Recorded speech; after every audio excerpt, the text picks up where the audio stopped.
Hello everybody and welcome back to the Disney Bartender.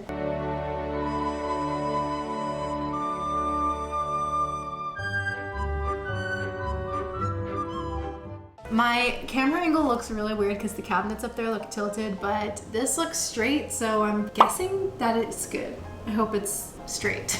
Anyway, in today's video, we are going to be doing a drink inspired by the adventures of Ichabod and Mr. Toad. Woo! We are going to be making the Headless Horseman Reviver.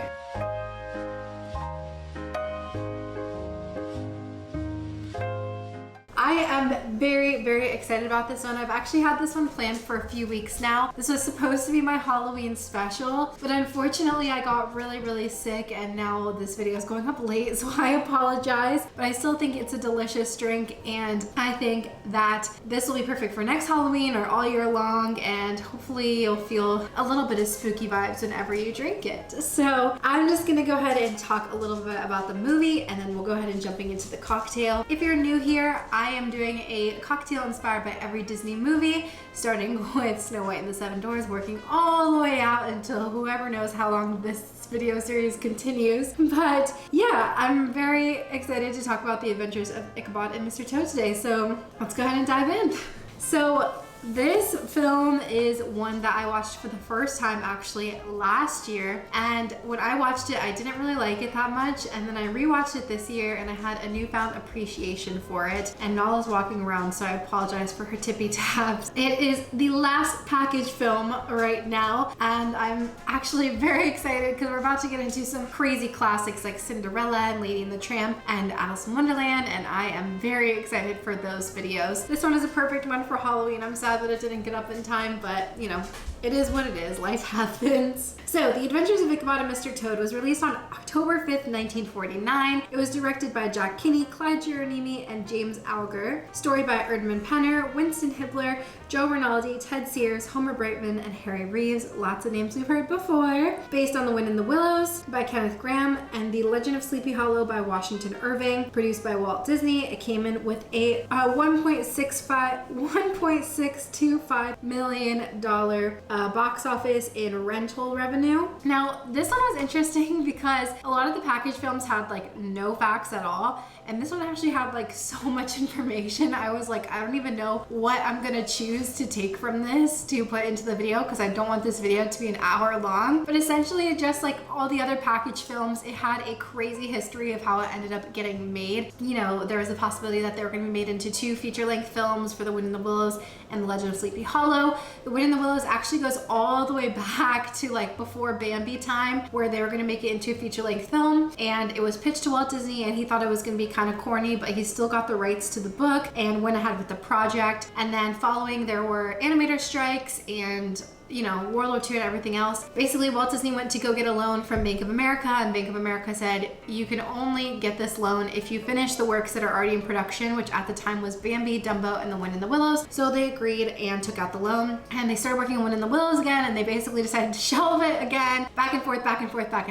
And like other package films as well, there was the potential that The Wind in the Willows was going to be with other stories, like Bongo was going to possibly be paired with Mr. Toad. And anyway, long story short, we eventually had The Adventures of Ichabod and Mr. Toad. If you don't know about package films were essentially made in the 40s when the Walt Disney Studios animation department was suffering because there was obviously everybody was at war and there wasn't a lot of money for them to work with, and they also were being recruited by the government to produce films that were like propaganda films to encourage, you know, different things whatsoever. So that is how we ended up with all these package films, which I'll have all of them linked, of course, if you'd like to check out the other videos that I did for the package films, because some of them are so fun and some of them are like my most proudest ones. I still look back on that one from who was the one I did with the Make Mine Music. I still am so fond of that one and so proud of that one, and this is another one that I'm really proud of as well. All right, getting into the cocktail. Oh wait, I forgot to talk about facts. Okay, so this is the last package film until Winnie the Pooh, which is gonna come out in 1977. It won a Golden Globe for Best Cinematography for Color, and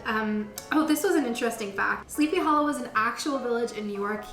Washington Irving talked about actual places near this little place called what was it called? Northtown. And in 1996, they actually renamed the city to Sleepy Hollow, which I thought was really, really cool. Also, the horses in the movie were voiced by the same voice actors who voiced Pluto, Goofy, and Donald Duck, which is another really fun fact. And now for the cocktail, the part we're all most excited about. So I'm gonna be making a drink called the Corpse Reviver. And I'm really, really happy that I found this recipe because I was trying to think of some different ideas. So I was thinking, you know, maybe something black for the Headless Horseman, but I couldn't really think of a lot of liqueurs that had black in them. I didn't really want to use a ton of food coloring. And then I thought about, okay, well, you know, When in the Willows takes place in England and Sleepy Hollow, you know, takes place in New York. So maybe I can look up recipes from New York and England. And since I knew I wanted it to be like spooky and like Headless Horseman themed, I figured we'd incorporate an English recipe into the Headless Horseman drink to incorporate both of the stories. So we're getting the English from Wind of the Willows, and then we're getting the whole theming from from Ichabod.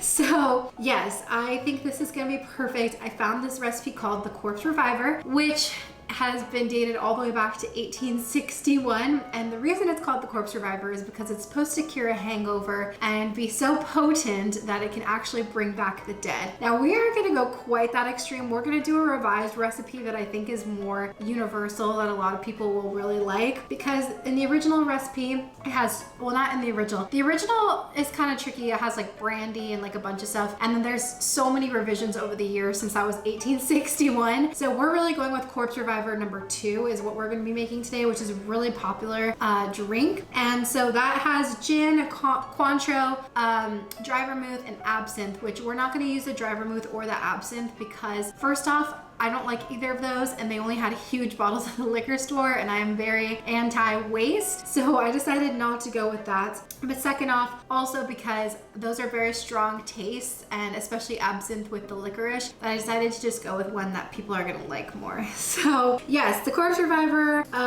yeah, we're gonna go ahead and get started making it. So for this recipe, you are going to need gin, and I decided to get a gin that is Bombay Bramble. So it's Bombay Sapphire with blackberry and raspberry flavors in it. I chose this gin specifically because another recipe I was looking at is called a Bramble, which is another drink from England that uses gin and blackberries, and that there's actually a recipe on the little paper that came with it for Bramble. And I decided not to go with the Bramble. I decided to go with the Corpse Reviver because I think the name is just perfect for the Headless Horseman, who is literally a revived corpse. So I thought it'd be cool to kind of incorporate the Bramble with this blackberry gin, and also I think it's gonna make the flavors pop a lot more. But of course you can use regular gin or whatever is easier for you, or if you still want to use regular gin, can't find this one and want to incorporate the blackberry flavor, you could just muddle some blackberries into the cup.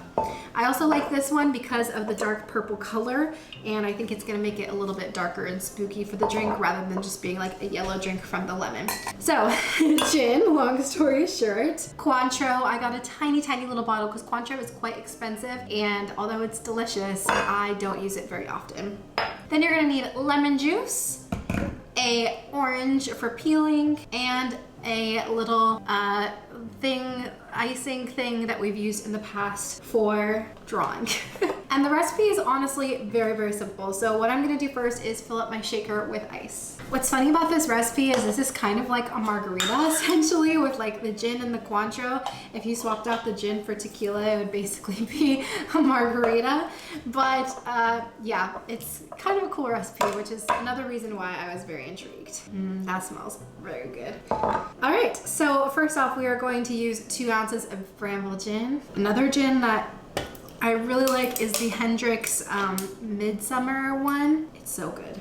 All right, then after the 2 ounces of the Bramble, we are going to put in 1 ounce Cointreau. I don't even know how much is in this bottle.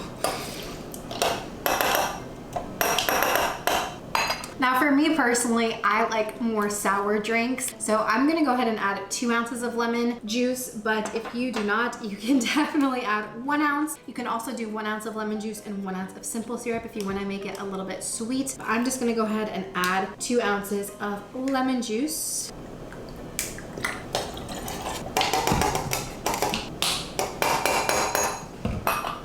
And let's shake her up.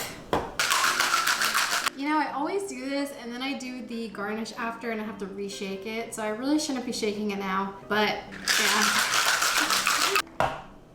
Oh yeah, look at that spooky color. It kind of looks like a Cosmo. All right, then for our garnish, we are gonna take our orange slice and make the biggest peel you could possibly make.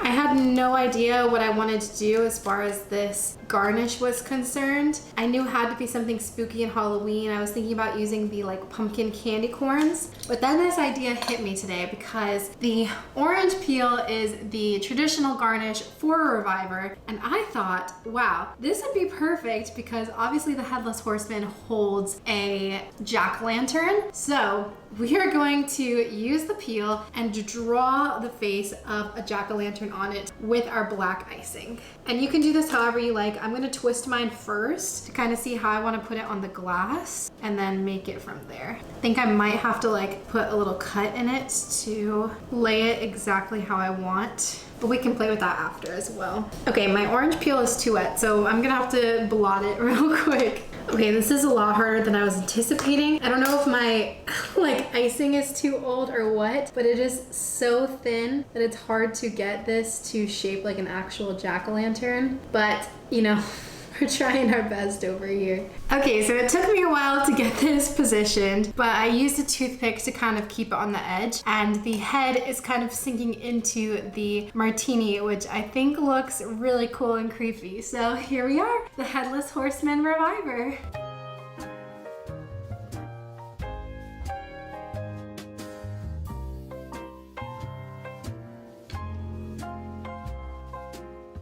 All right, everybody. Well, thank you so much for watching this video inspired by the adventures of Ichabod and Mr. Toad. I hope you all had a happy and safe Halloween season. There's only one Disney Bartender video left for this year, and I can't wait to share it with you guys before a whole new lineup next year. But anyways, until then, cheers. Ooh, that's good. You would like that. Make me one then, baby. Here, try it and see if you like it. Ah. It's very smooth. You want one? Yeah, that's good. You want it on the rocks or? You wanna know what this drink is called?